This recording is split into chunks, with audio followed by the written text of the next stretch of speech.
આ ખાલી ફ્રેમ મૂકેલી તેમાં પણ કેટલું મધ ભરાયું છે તમે જોઈ શકો.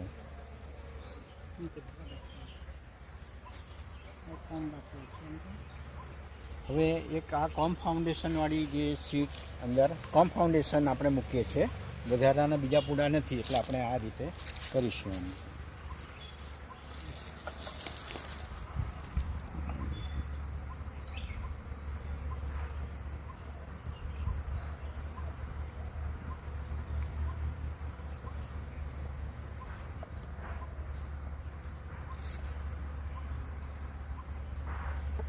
બીજે કોમ બાકી છે. આ બીજો પણ કોમ ફાઉન્ડેશનવાળી ફ્રેમ આપણે આપીએ છીએ. તો આટલી જ ફ્રેમ હમણાં તો રાખીશું, ચાલશે.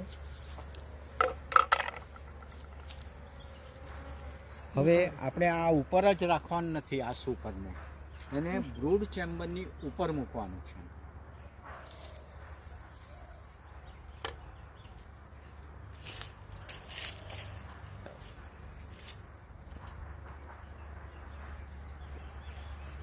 આ હું લઈ લઉં છું.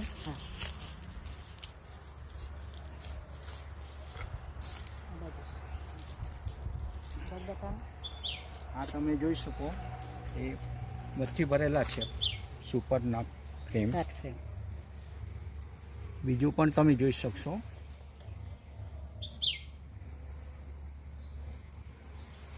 આ પણ મચ્છી ભરેલા છે. આખા રીતે એટલે લાવ એક ઊંચકીએ આપણે. હવે આ બંનેને આપણે ઉચકી લઈશું ને જે ઉપરના સૌથી ઉપરના ભાગમાં હતું જે સુપર તેને આપણે બ્રૂડ ચેમ્બરની ઉપર મૂકીશું.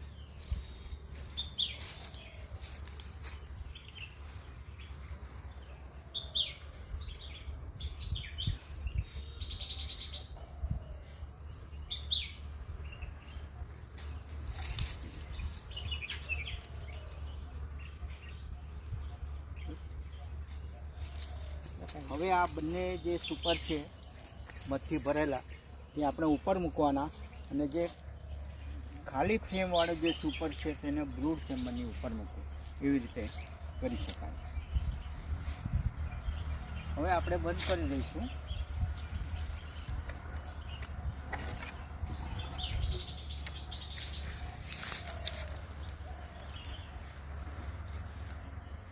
એક દિવસ પછી આ મધ હાર્વેસ્ટિંગ કરવાનું છે.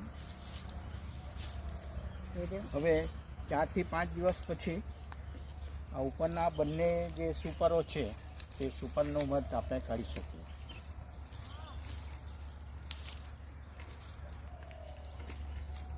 આ રીતે કેવી રીતે સુપરિંગ એટલે કે કેવી રીતે સુપર ઉપર વધારતા જવું તે પ્રકારનું છે. Thank you. Thank you.